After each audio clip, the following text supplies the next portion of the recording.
All right, today we have another full medical school MCAS application review. Today it's actually going to be a little bit more geared away from the writing portion of the actual application and more towards the themes and what actually made this applicant competitive at the end of the day. Thematically is what we'll focus on today.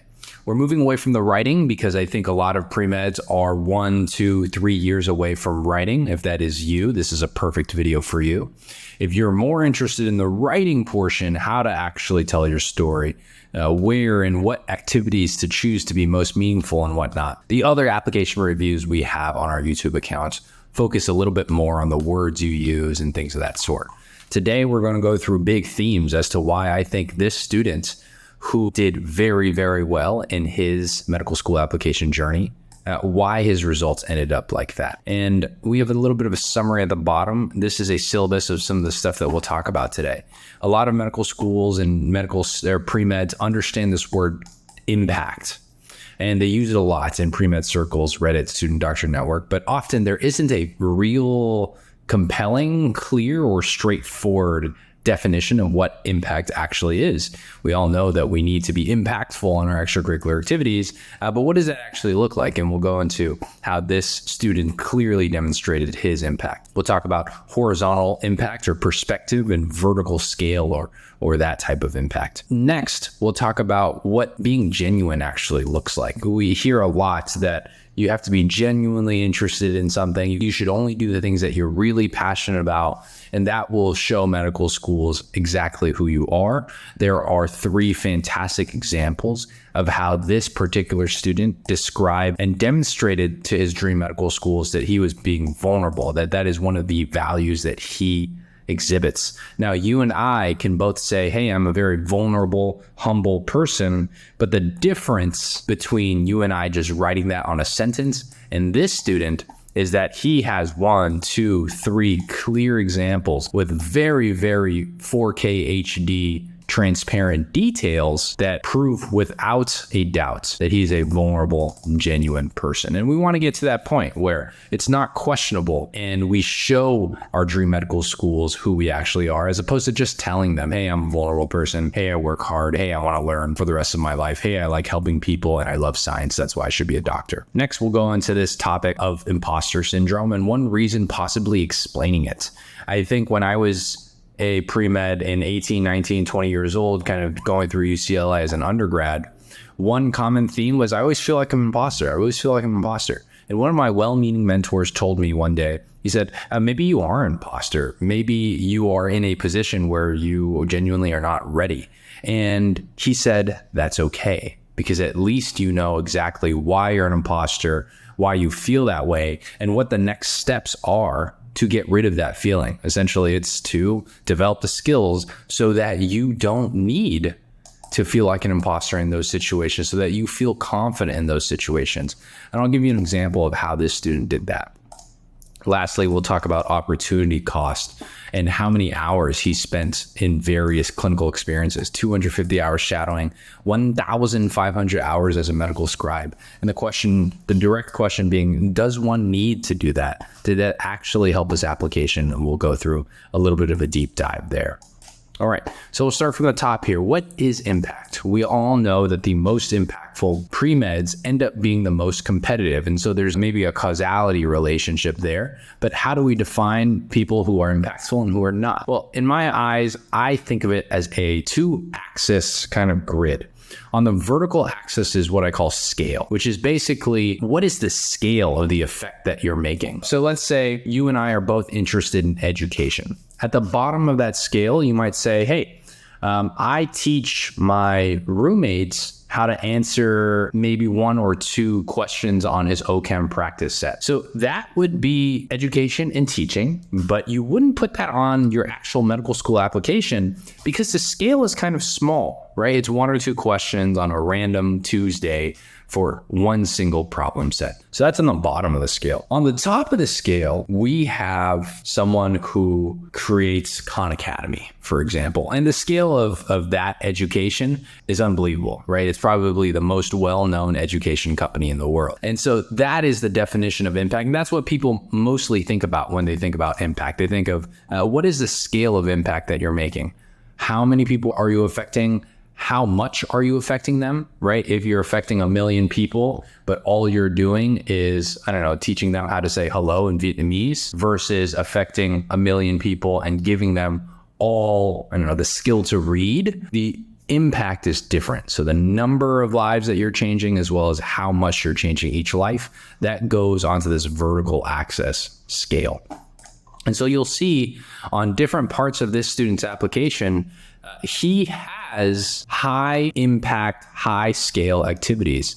For example, 2A, he's the head scribe. 2B, he's the leader of a support group for women with diabetes. Group 2C, he ends up training a lot of the volunteers that work in the city team medical clinic. And then 2D, not only is he part of the Christian club, but he ends up being a leader in the Christian club and taking on the highest responsibility that club would offer.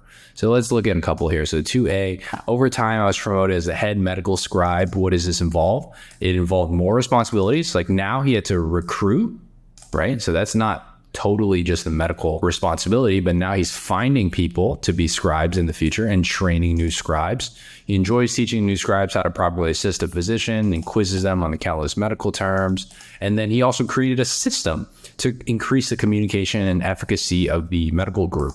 It's based all around this Excel document to communicate schedules and patients that need to be seen through the week and organize notes that are unsigned or need to be entered into the EHR. So he has more responsibilities than just showing up to his shift, doing his notes for the doctor, and then bouncing out. You can see that he has an increased scale of impact. 2B, he volunteered at a local medical clinic where he was given the responsibility of facilitating the women's diabetes group sessions. So he creates an environment where everyone felt comfortable to share and participate in activities. So not only is he attending the group activities, he's not just shadowing in the background, he's leading these activities, getting conversation between the group members and pushing forward that dialogue. Then you can see similar themes arise. 2C, he's a clinic coordinator. Not only does he show up to the clinic, but he assigns and organizes and triages the other volunteers and providers that haven't been seen that day. You can imagine that this skill set is very much like the head medical scribe skill set. So going into this different context, he probably was pretty good at it right when he started. And then lastly, served as a president of this Christian chapter and Kickstarter fundraisers and things of that sort. Okay, so that's the one that most people are pretty familiar with. The one that people I think are less familiar with is the horizontal definition of impact. I call this kind of perspective. And you'll see a couple of examples. 1A, where he talks about ACLs and then his research in orthopedics. 1B, I think, is the most compelling one, where he has one topic of interest here, is specifically HBV or hepatitis B.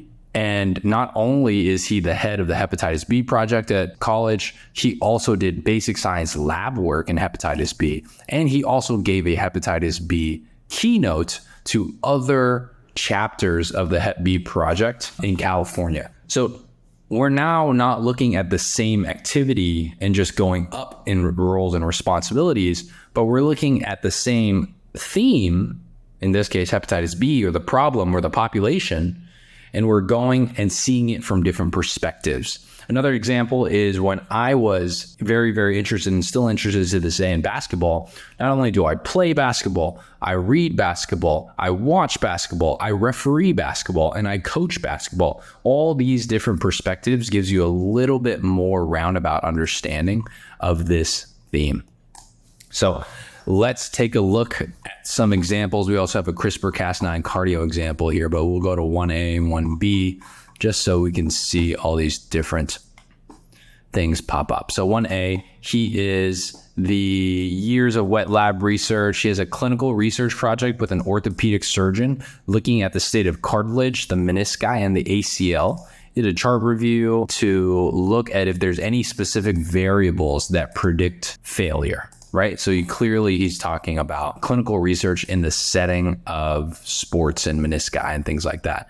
And where does that also come up? Well, you see this theme again, where in 1A, he writes in his personal statement I remember my orthopedic surgery taking the time and care to walk me through the treatment process step by step during this time of vulnerability. He looked at the MRI. He showed me the anatomy of the torn MRI. He tore his MRI in high school and learned a little bit more about how ACLs kind of recover themselves. So torn ACL, personally, you get that horizontal perspective now where you take that perspective and you put it into the clinical setting with clinical research with orthopedic surgery. So that's two perspectives. The more compelling example here is the Team HBV. Here we go, 1B. Team HBV board represents the chapter of his college by sharing a keynote in front of colleagues from Stanford, Harvard, UCLA, UCSD, and China. Talks about how to advance hepatitis B outreach, education, and communication. So he's getting in front of a podium and speaking to other world leaders in hepatitis B advocacy and research. That's one activity. And then another activity along those lines is his being the executive director for the Hepatitis B project. I'll let you kind of read this, but a few of his closest families have been battling hepatitis B his whole life. Right. And he spearheads this organization's project where he creates this massive flu clinic for the underserved in Oakland, Chinatown. I knew this was a task I could not fulfill on my own, which suggests humility and understanding of kind of the teamwork and leadership necessary to pull off a big project on that. All of this experience here, leading that team and organization and creating these initiatives, opened up the ability for him to give that keynote that we just talked about. I know a very common thing is people say that you don't have to start at the bottom of the totem pole. In fact, I genuinely believe that. You don't have to start all the way at the bottom of the totem pole and just pick up phones at the hospital and clean desk counters in order for you to get more better experience. But this is an example of how skills develop upon each other, right? He spent 2 or 3 years in this organization as a leader. That's kind of the equivalent of learning pre-algebra or algebra. And that culminated in that 1 or 2 hour keynote that he gave in front of world leaders of hepatitis B or calculus, right? So if you are doing something that you feel like is kind of at the bottom of the totem pole, just make sure that you're continuing to learn and you're continuing to take those skills, because those skills will open themselves up in the future for more opportunities that will use those skills. All right. And we've seen this a couple of times now with his personal story in ACL and his family in hepatitis B or liver cancer. Family in your personal life does not have to be a tie, but you can feel that every interest is genuine because he spends time in multiple different activities in the same theme, in this case, hepatitis B. Here is a third example of this. He wanted some wet lab research and he joined this lab because specifically he had an interest in hepatitis B and liver cancer from his family history up here. He worked with the postdoc fellow and discovered the role of fat P5 and fatty acid metabolism and the effect on hepatocellular carcinoma or liver cancer. So not only are you doing basic science research, you're also the president of an organization that does community outreach and education. And that all culminated in a big event with you as the keynote speaker. You can see that that is 3 different settings where he is attacking and learning and pushing forward the hepatitis B narrative. 1C is another example with CRISPR-Cas9 and cardio. I'll go over that briefly here. 1C, you'll see he was studying at UC Berkeley and was an undergrad researcher, CRISPR-Cas9 here. And you'll see in another lab, 1C, it comes up again. In addition, I had previously studied CRISPR-Cas9 gene editing, so I was excited to use this technology for cardiovascular disease. Another good example of how one skill in a previous setting reapplies itself or rears its head again to be useful in another setting. So in this case, CRISPR-Cas9 showed up twice. All right. And I encourage you, if you're a younger premed, to think about both horizontal and vertical scale, right? We eventually want to have big level of impact on as many people as we can. That's kind of vertical scale. But on the way there, I encourage you to think about perspectives. Can you look at the same problem in a different light and get a different angle on it? And with those multiple perspectives, you start to build a very interesting set of skills in that area. I made this visual diagram just so we could see it better. Vertically, we have him as a volunteer for the hepatitis B project, and then maybe as a leader for a single committee. And then maybe he was a leader, like a staff leader for one of the years on a lower kind of tiered position, like maybe finance director or something like that. And then he finally ascends to be the executive director of the hepatitis B project. All of these are vertical levels of impact. He gets more and more responsibility in the same organization. As he's doing that, he gets more skills because he has more responsibilities. On the horizontal axis here, he's also seeing hepatitis B from different contexts. He's a keynote speaker on the conference. He's a basic science hepatitis B researcher. And some of his shadowing, I believe, is also in hepatology. So he's seeing actual patients in that context. What happens when you get perspective and additional roles and responsibilities in something that you're already passionate about is that you're passionate about it, you spend more time in it. Because you spend more time and different settings or different perspectives, you get more skill. As that skill develop ramps up, you get more impact that's recognized by the fact that now he's the executive director. Now he's giving these keynote speeches and things of that sort. I call this the passion flywheel, where the more impact you get, it makes you even more passionate about what you're doing because you're getting really, really world class at it. This is how I define impact, a combination of vertical and horizontal axes, with vertical being the level of scale and horizontal being the perspectives that you're getting. Different perspectives, increase your roles and responsibilities over time. You'll get more skill, and then you'll run with this passion flywheel until you become the best in the pre-med space in this one area. I find it hard to believe that there were many other people who were influential as a pre-med in the space of hepatitis B as this student. And I'm hoping that you also see that as well. We'll go to the next concept now, showing and not telling. I think that you hear that very often as a pre-med. You should always show and not tell, because anyone can tell or anyone can write, but not everyone can show. How exactly does that happen? Well, let me give you an example. This student is pulling on this thread of vulnerability, and you'll see, if you agree with me, that he does a great job illustrating that through these three stories. So we'll hop onto 3A here, orphanage, backpacking versus charcuterie. All right, so 3A. After backpacking across Asia, I decided to stop by Cambodia to volunteer at an orphanage, teaching the orphans soccer, English, and guitar. I'll never forget the laughing and singing. My time at the orphanage was a life-changing experience because it opened my eyes to the health and economic disparities that exist globally. I realized I was too comfortable and too complacent back in Berkeley while there was so much help needed across the world. In the future, I was to use my education and training as a doctor to make an impact on a local and global level. So you can see the details, right? There's this he's backpacking across Cambodia. There's this orphanage that he happens upon. It sounds very, very understandable for someone who is backpacking to just volunteers at it and then takes his reflection there and applies it to his life back in Berkeley. Notice that he doesn't really say, I'm a very vulnerable and humble person. And I although I think that's a very extreme example, I do see a lot of students, pre-med students, doing that on their written application. And it's because they don't have the details that really can prove that they're humble or working with vulnerable populations or things of that sort. Now we'll go to letter 3B here, Carol, who wants to be cared for. And I think you'll see the details really come out here, right? So over the years, I became close to Carol, a homeless woman who regularly came to our clinic. She walked in each time with a fresh and gaping wound on her arm. The physician and I couldn't really figure it out as to why she was getting injured like this the same way every single time. Provider taught me how to treat the wounds, and I tended to her each time.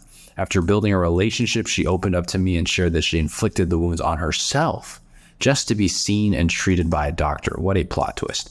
I soon realized she simply yearned the love and care that she did not receive on the streets, right? The amount of trust for someone to tell you that they're hurting themselves just so that they can be taken care of is outstanding to me. I can't understand building that level of relationship with someone because it's such a deep, dark secret. As Carol's tears dripped onto my shoulder, I realized that the homeless people I was serving deserves just as much love and care as any of us. Notice again, he never says, I'm a very humble, vulnerable person that cares a lot for homeless people. He just tells Carol's story. And the details there are just so powerful that it makes it very clear that he was a part of this relationship. He was an active part of this situation, and this meant a lot to him. I write here that the details are privy only to those engaged in these activities. I would have never known that Carol was hurting herself. I would have never known the details of the wound, the exact same wound that she came in on her arm every single time. I would not have felt Carol's tears dripping onto my shoulder, and I would not have made that reflection, just like this student did, because I wasn't there, right? And when you just write things that you can't substantiate with real claims, it doesn't feel the same, and readers can sniff it out, right? The details there are what makes the situation, and it's not perfect writing. It's not fancy words. It's just a true, cold, hard story that makes it very relatable.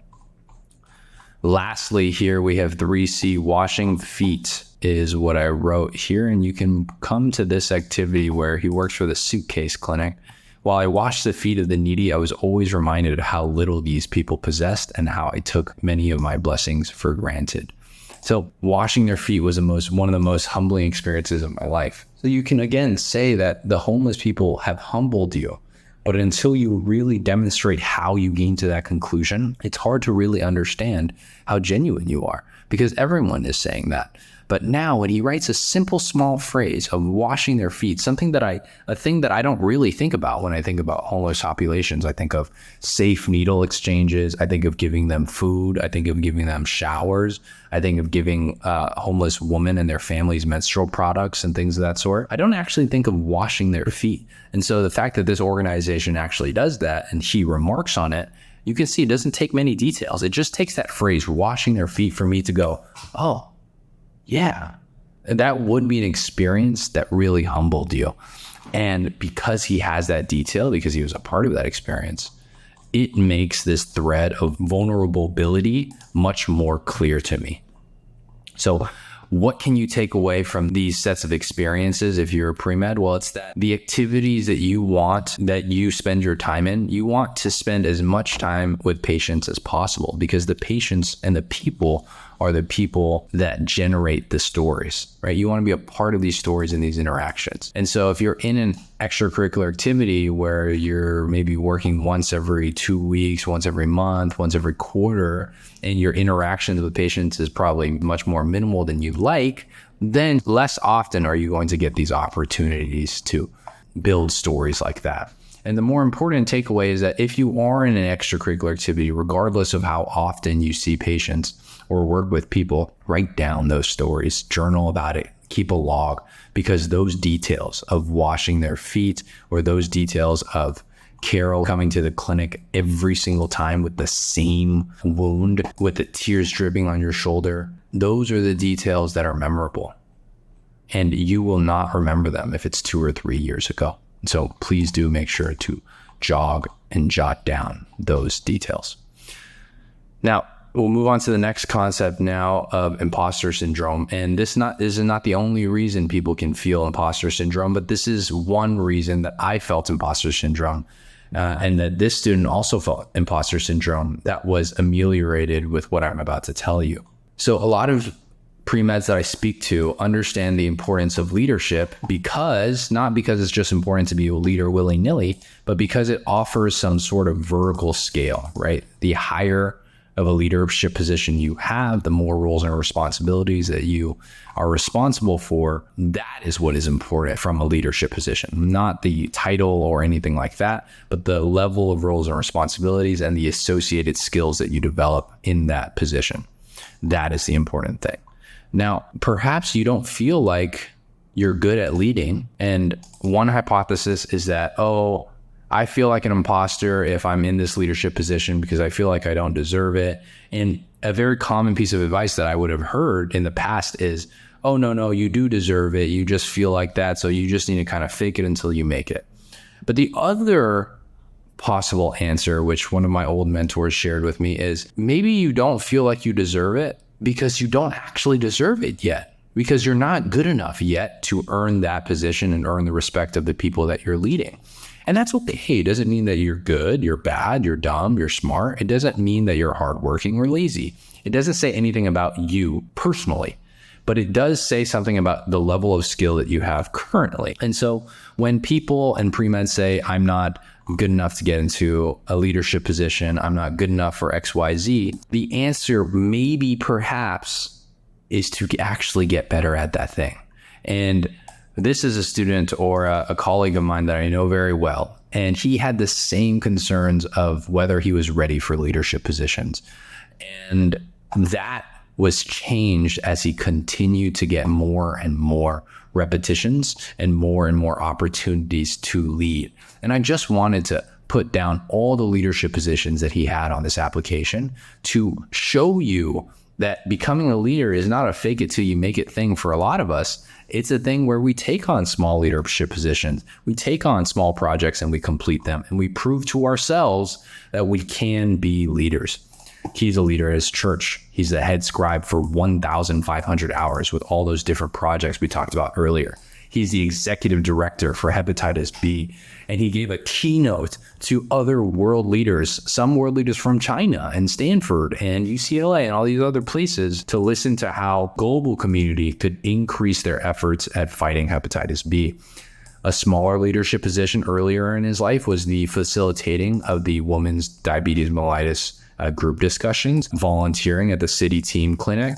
But even before all of that, he was the soccer team captain in high school. And even before all of that, I'm sure in high school, he had other leadership positions, and middle school, other leadership positions. These small positions, quote, small positions that you earn earlier in your life, help you develop those skills so that when you have other roles and responsibilities later in life, as big as being a leader at your church or being a leader of this huge global organization or being a leader as a head scribe in your clinic, these all smaller ones build up and get you used to guiding other people and leading teams and communicating in a way that is effective and succinct. He doesn't feel like an imposter now when he has to lead organizations, because he has done it in the past in many different contexts, and because he has proven to himself that, hey, I have been a leader before and I know how to do that. He has made it undeniable in his head that, hey, leadership is something that I can do. And in the future, if I'm the leader of a hospital, that may be a big role for me, but I can get there. Because I've seen, and I remember when I felt like I couldn't be the soccer team captain or I couldn't be the leader of the hepatitis B organization, but I eventually grew the skills to get to that point. That is the point that I'm trying to make. That if you sometimes do feel that imposter syndrome, perhaps it is a signal for you to just develop the skills necessary for you to feel confident in that role. At least that has helped me a ton, and I hope that it helps you. All right. Lastly, we're going to talk about opportunity cost. So he has 2 clinical experiences that have substantial amount of hours. 250 hours of shadowing is a ton. I personally had somewhere along the lines of 30 to 50, and many of the other students that I've worked with have maybe on the order of 100, 150 or something of that sort. So 250 is a substantial amount. So is 1,500 hours as a medical scribe. That's nearly a full year, full time working at that position. The only thing I'm going to remark on here is that there is an opportunity cost, right? What if I moved 500 hours from this to 500 hours extra to being the executive director of the hepatitis B project? Could he have made a larger impact with those 500 hours somewhere else? That is something that I want you to think about. If the impact of his medical scribing at 500 hours is the same at 1,500 hours, essentially you're doing the same things for the last 1,000 hours of your job, then wouldn't it be better to take those 1,000 hours and move them elsewhere? This is a thought experiment that I don't see a lot of pre-meds think about. They come to me when it's time to apply to medical school and they've been a scribe for 2 years or an EMT for 3 years, and they've racked up 5,000 hours, but the rest of their application is blank. And they ask, hey, what do I do? I mean, I've done all this clinical experience. And then I asked them, well, when did becoming an EMT get pretty old for you? And the answer was years ago, right? So if you're at that point where you're not learning or you don't really enjoy it, or it's kind of like I'm showing up to work and I just think that I need to rack up these hours because, quote, medical schools will want to see them, that's a problem, right? And I think we need to pause that, take those hours that you feel productive in. It feels good to go to another EMT shift, but we need to take those hours, move them elsewhere to bolster the other parts of your application, to patch up some of the weaknesses, and then double down on the strengths of the rest of your application. That being said, some of us just are able to work more hours earlier on in our training. Maybe we know exactly from day one that we want to become a doctor. And so we hop into those hours right away. On our first quarter, I know a lot of pre-med students that are already in a lab. And the only thing I'll say here is, quote from the late, great Kobe Bryant. He says, quote, "Look how much more I've trained simply by starting at 4 a.m. He has this interview where he says that he starts at 4 a.m., goes to 6 a.m., eats breakfast, takes a break, does another session from 7 a.m. to 9 a.m. And most other basketball players are awake at 9 a.m. But by then he's done 4 hours of training. You multiply that by 5 years and the gap is just so substantial. And you can see a lot of that in this student's application, that he was hitting the ground running on his pre-med journey pretty early, hitting 500 hours, 800 hours, 1,500 hours with the medical scribe position, 1,000 of hours in this hepatitis B project, 1,500 scribe, 1,200 research, et cetera, et cetera. So if you are in that position, you're early on in your journey, hit the ground running. And so you can start making this passion flywheel fly faster. You can start working on the vertical scale and the perspective horizontal scale to increase your impact. You can start writing down more stories that compound over time so that when it's time to write, you'll have a wonderful set of stories. You can build the skills of leadership and research and community engagement and media and things of that sort earlier than other people, and lets those skills push you into other opportunities that other people may not be prepared for. Other people may feel like they're imposter because they're not good at those skills quite yet. And that's okay. That is the point that I'm making here, with the nuance that don't get trapped into an activity that you may not enjoy or are learning from consistently, because those hours can feel productive, but may not actually be helping you. All right. So that is the application of a fantastic student, one of my good friends and colleagues who attended a top 5 medical school with this application. And I'm hoping that this review helps you see a little bit of the reasons why his application was so competitive. I'll see you in the next one, and have a great rest of your day.